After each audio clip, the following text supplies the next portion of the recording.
The phone lit up. One line. No greeting. I sold the house. You have 2 weeks to pack. I stood there in the hallway. No punctuation, no question. Just a verdict. I put the phone down, walked to the door, opened it. The lawn was still damp from last night's rain. The sky hadn't decided whether to clear or cry. But the sign stood firm, red, clean, proud. For sale. Under contract. My name wasn't on it. I stepped off the porch, touched the edge of the signpost. Cold metal. Firm in the soil. Already part of the earth? I didn't take a picture. I didn't call him. Instead, I turned. Walked back inside. Pulled the door shut behind me softly so it wouldn't slam. It didn't deserve to slam. In the kitchen, the table was half cleared. Someone had taken the centerpiece away, probably Claudia. She liked space. I tightened my scarf once more out of habit, then cold. Sat down. Hands flat on the table. Breathed out. This had been Robert's house. He'd built the back deck himself. His tools still hung in the shed, unless Nolan had sold those too. I didn't cry. My body didn't flinch. But my hands, they stayed still a little too long. That night I made no dinner. Just toast. Dry. 1 slice. In the bedroom, I pulled open the bottom drawer. The one that never squeaked. Slid my hand to the back beneath the folded linens. The envelope was still there, unopened. Cream-colored. Marked in black ink, not yet. I placed it on the nightstand. Let it sit. I didn't open it. Not yet. The house creaked around me. Old pipes, tired windows. Or maybe it was just the house knowing. Sensing what was coming. I lay down in silence. No TV. No light. Just the envelope watching me from its place beside the lamp. By morning, the porch was cold. A few boxes were already lined near the door, empty, waiting. I poured the coffee. No cream, no sugar. Sat where I always sat, but the cushion was gone. The cup warmed my fingers. The mug read, "World's Okayest Mom," a joke gift from Nolan. I almost laughed, but instead I looked at the moving truck down the street. Not ours? Not yet. I took a slow sip. The cup didn't shake. The mug tipped fast. Too fast for an accident. Coffee splashed across the table. Hot. Sharp. It slid toward my lap, but I moved just in time. Claudia gasped, a beat too loud. "Oops, I guess that spot's not yours anymore." She smiled. Nolan didn't look up. He kept scrolling through his phone, thumb steady. I didn't flinch. I reached for the cloth napkin beside my plate. Blotted the spill. 1 sweep. Slow, careful. No rush. The liquid stained the wood. My place. Claudia poured herself more coffee. Loud clinks. She didn't offer to refill mine. I dried each finger, one by one, starting with the left, thumb then index. Small, deliberate motions. The fabric caught on my wedding band. The napkin had something stitched near the edge. I tilted it. CB. It was mine. A gift from Robert. Handmade, stored away years ago in the drawer only I opened. Now it was part of her table set. I folded the napkin back into a neat square and set it on my plate. Claudia said nothing. Nolan finally stood, scraping his chair against the floor. "I'll be out all day." "Realtors coming to measure the upstairs." I didn't ask why. I already knew. He left without a goodbye. Later that morning, I opened the kitchen cabinet, where my mugs used to be. The shelf was half empty. New ceramic cups lined the lower rows, sleek, white, identical. No patterns, no chips, no memories. I looked up. On the top shelf, almost out of sight, sat my old mug. Blue faded with a small crack near the handle. A gift from Nolan when he was 6. The one that used to sit by the window every morning. I stepped on my toes, reached for it. Couldn't quite reach. I didn't try again. Instead, I closed the cabinet, pressed my hand flat against the door, felt the grain of the wood under my palm. I left the kitchen without touching anything else. The hallway smelled different now, cleaner, emptier.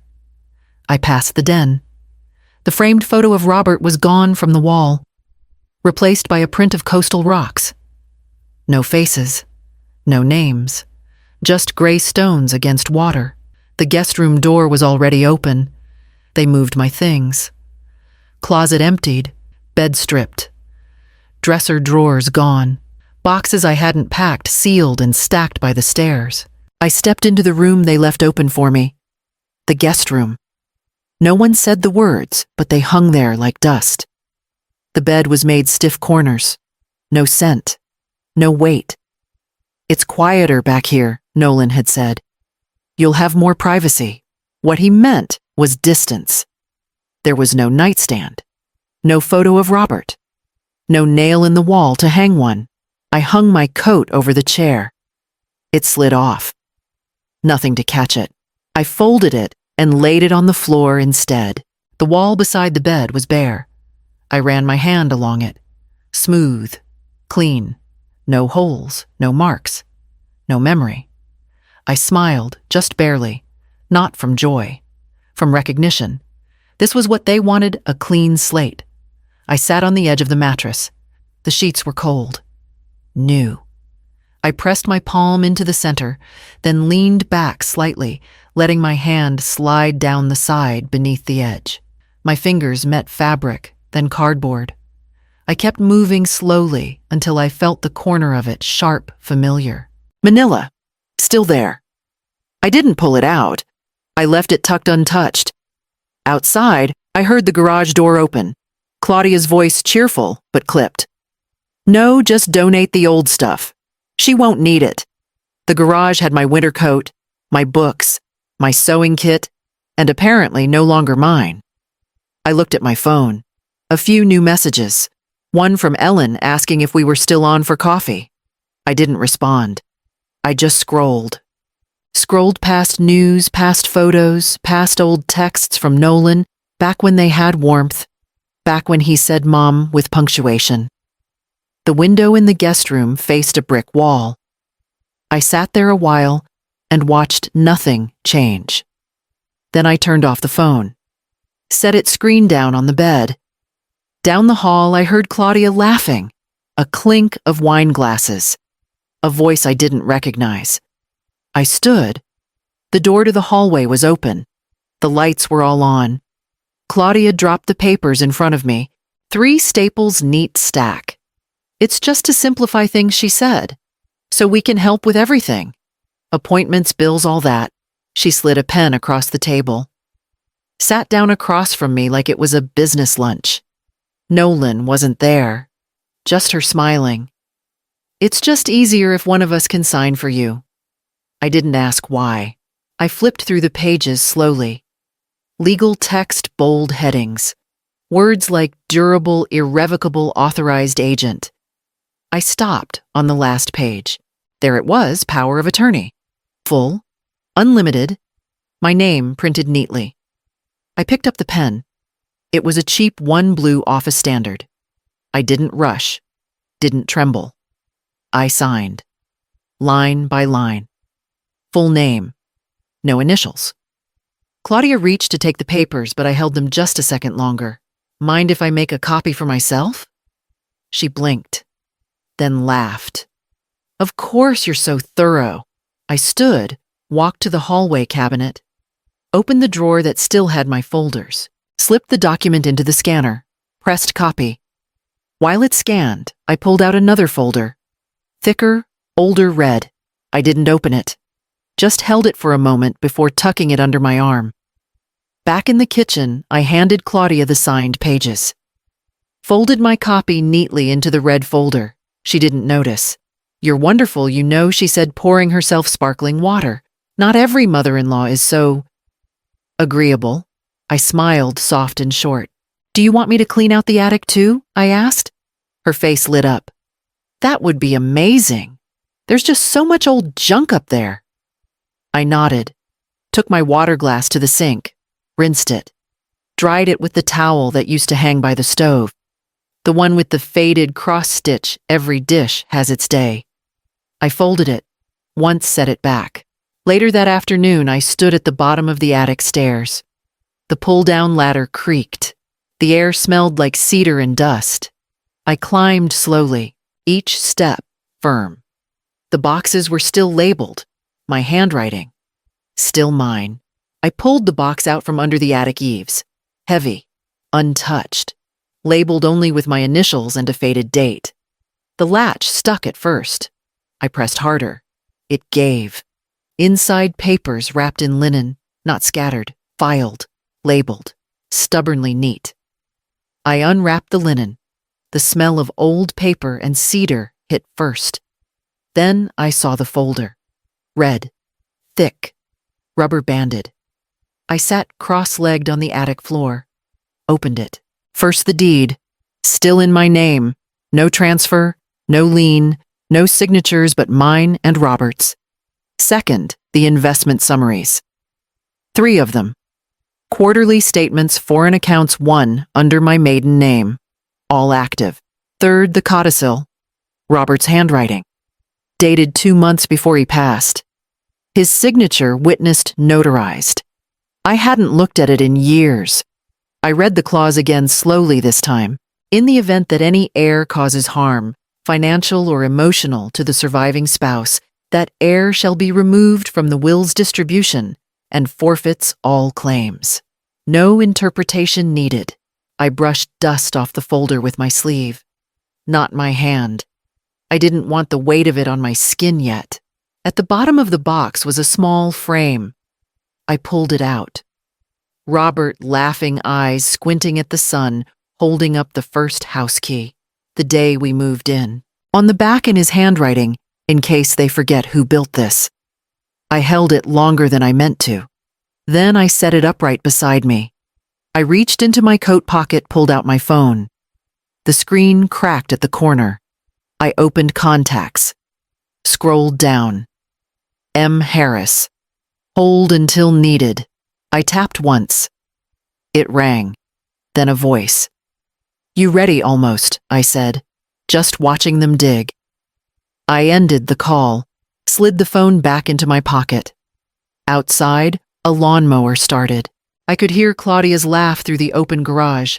I packed the documents back into the red folder. Rubber banded it again. Wrapped it tight. Before I left the attic, I added one more label to the box. Keep. Do not touch. Then I carried it downstairs, slow and steady. I placed the folder on the kitchen counter. Dead center. Just before breakfast. Just before Claudia walked in. She spotted it before she spoke. Is this for me? I didn't turn. I rinsed a plate. Oh, probably. I've been sorting through everything. Might have left something out by mistake. She opened it. Silence, then a slow breath. Pages turned. The fake contract read like surrender. Asset transfer. Durable permission. Voluntary exit. Her heels clicked once as she shifted her weight. I kept washing. Plate, then bowl, then cup. No rush. I hummed low quiet, a song I didn't recognize.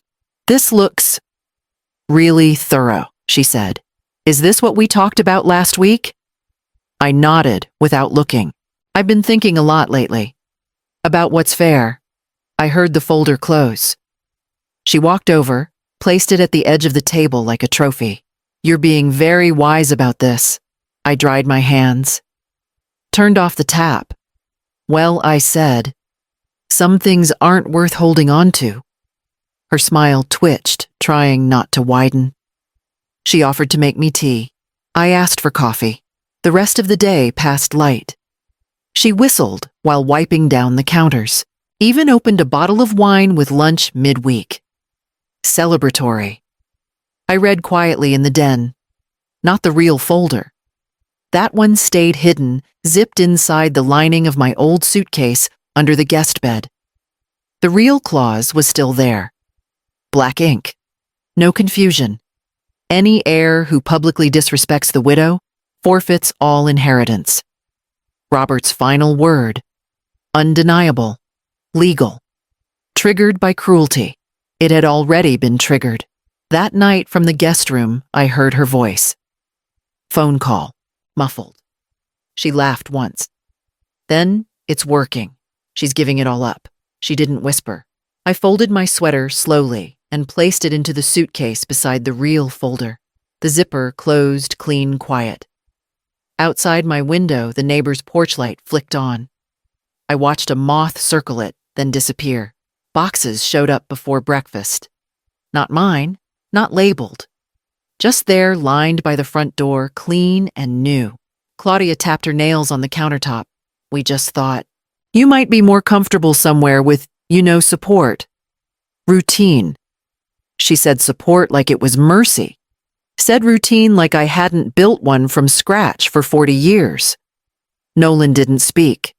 Just stood behind her, arms crossed. A silent stamp of approval. They've got a great garden, Claudia added. Lots of light. We even scheduled the movers. I nodded once. Not fast. Not slow. That afternoon, I packed one suitcase. Just enough to be polite. I folded my robe with care, laid it flat, pressed the edges. I tucked it into the case but left the zipper open. Let it breathe. I moved to the side pocket. Unzipped it. Slipped in 3 letters. All notarized. All sealed. One for my attorney, one for the executor, one for Nolan, labeled but unsigned. Underneath, folded tight, sat the amendment Robert signed. The one they didn't know existed. The one they'd already triggered. I zipped the pocket shut. Downstairs, the air smelled like lemon cleaner. Claudia had lit a candle. She always liked covering things. Do you want help deciding what to take? She asked. No, I said. It's mostly taken care of. She looked relieved. Outside, a moving truck idled near the curb. The driver leaned against the hood, smoking, watching birds on the wire. I walked out slow steps, suitcase in hand. The porch creaked. The sun felt warmer than it looked. See you Friday, I told the driver. He nodded, didn't question it. Back inside, Claudia had poured wine. Nolan scrolled on his phone. The house buzzed with quiet success. I took my coffee to the edge of the porch and sat. Not on the step, not in the rocker, just the edge feet on stone. The cup warmed my hands. From here, I could see the attic window, closed now. But I knew what was up there, knew exactly what they hadn't touched. I sipped, set the mug down, watched a leaf blow across the lawn, curl, once then settle. I clinked my spoon once against the glass, just once. Let it ring. The dining room quieted. Claudia stood. Before we eat, she began smiling wide. I just want to take a moment to thank everyone here, especially those who've made sacrifices for this home, for this future. Her hand gestured toward Nolan. He nodded proud as if he'd built something. The guests smiled politely. A few sipped wine. One cousin murmured, "So generous." I raised my hand. No one expected that. I stood, smoothed my skirt with both palms, looked at Nolan first, then Claudia. This house is not yours. Silence dropped sudden and clean. I reached into my bag, pulled out the red folder, opened it. First page, the deed. My name, my husband's, no transfer. Second page, the codicil, black ink, clause highlighted. Any heir who publicly disrespects the widow forfeits all inheritance. I laid them on the table. No rush. Nolan's smile cracked. Claudia stepped forward, voice low, sharp. That can't be real. I placed the sealed envelope beside the papers. Ask my lawyer. No raised voice, no lecture, just placement. One guest cleared their throat. Another shifted in their chair. Claudia didn't sit down. Nolan didn't move. I turned, walked back to my seat, took one last sip of water. No one offered coffee. Before dessert came out, I stood again, picked up my coat, slid my arms in slowly, You might want to cancel the movers. No one stopped me. I walked out through the hallway, past the photo they'd hung where Roberts had been, the coastal rocks. No faces. Outside the porch, light flicked on automatically. I didn't need it. The air had cooled. At the curb, the same truck from earlier in the week waited. The driver leaned on the door. I nodded. He opened it. I climbed in. One small suitcase, one folded folder in my lap. The house behind me stayed lit, but no one came to the window. The phone buzzed again, once, then again. I didn't pick it up. I turned it face down on the table. Let it hum against the wood, then go still. Outside, someone knocked hard on the front door. Then again, louder. Corinne. Come on, please. Claudia's voice, tighter than usual. No charm this time. She knocked for a minute more. Called my name. Then nothing. An hour later, Nolan emailed. The subject line read, "Can we talk?" I didn't open it, just dragged it to a new folder labeled later. I doubted I'd check it again. They didn't understand. Not yet. They thought noise could fix what silence had already claimed. I walked out to the mailbox. The lock clicked new firm. Not the old flimsy one that stuck in the heat. M. Harris had already filed the deed transfer. New address, new name on record. Not Nolan's, not Claudia's. I stood for a moment, letting the morning light hit the side of the box. Clean metal. My name etched beneath. On the way back inside, I passed the for sale flyer still crumpled near the porch. Claudia must have dropped it after dinner. I stepped over it. Back inside, I sat at the kitchen table, opened a clean envelope, and placed one letter inside. Final instructions. Filed and notarized. Addressed to M. Harris, ESQ. Private. Hold until notice. I sealed it. Ran my finger once across the flap. Walked back outside, slipped it into the outgoing slot. The red flag went up. Across the street, the neighbors were putting up new wind chimes. They tinkled gently with the breeze. Light. Barely there. I stayed out for a while. No rush. The phone buzzed again in the kitchen, then stopped. I placed the chair by the window. Not too close. Just enough for light to reach it in the mornings. Then I opened the last box. Pulled out 1 cup white porcelain, no cracks. Set it on the table. No photos on the walls yet. No extra towels. Just space. Just quiet. I boiled the water. Measured the grounds. Waited. When it was ready, I poured slowly. 1 stream. Clean. The first drop landed without a ripple. I watched it fill. My hand didn't shake. No voices upstairs. No knocking. No questions. I sat down, cupped the mug with both palms. Breathed in, once held it, then let it out. On the wall behind me hung the letter, Robert's last one. The original. No scan. No copy. Just his handwriting framed in black wood. Below it sat the red folder untouched. Not even open since I arrived. I didn't need to anymore. The view stretched out over the bay. The water moved slow and wide, nothing loud, nothing urgent. I sipped. The heat steadied me. Then I stood, walked barefoot to the door, unlocked it, opened it. The light moved across the floor. I stepped into it.